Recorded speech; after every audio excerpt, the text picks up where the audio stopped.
Hi everyone, my name's Bree. I'm an artistic educator with PRAVANA, and today we're going to talk about the difference between a traditional highlight versus a Teasylight technique, how to get the best blend every time and still maintain optimal brightness. Let's go.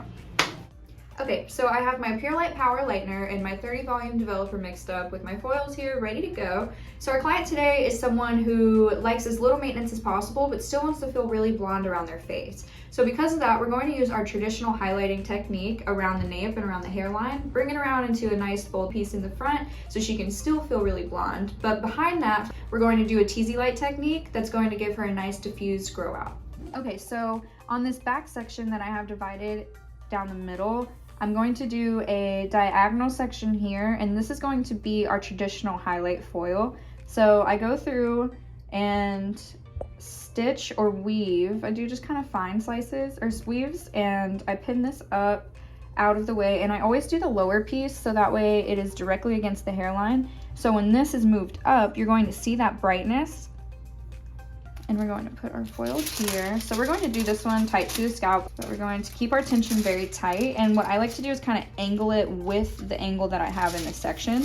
So that way I can keep the foil nice and tight.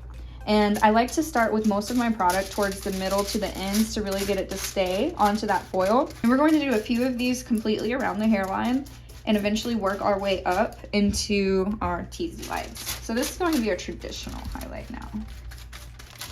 I'm gonna fold that just once. I like to kind of turn on the corners here. We're gonna move into our Teasylight area, and I'm just gonna take the bottom of my comb and kind of push up.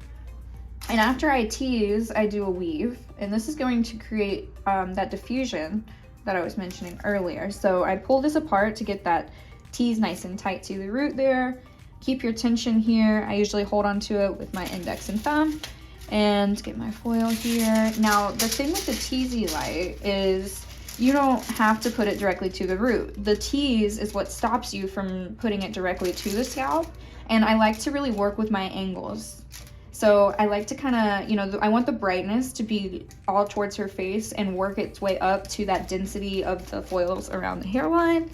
So I'm going to do my peak of the foil here, the highest part being towards the hairline. I'm gonna saturate those ends, get them nice and glued down to the foil. So you wanna make sure, again, not to get into that tease.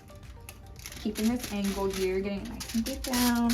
And so we're gonna do this up on both sides, up till we get to where that mohawk section is sectioned off.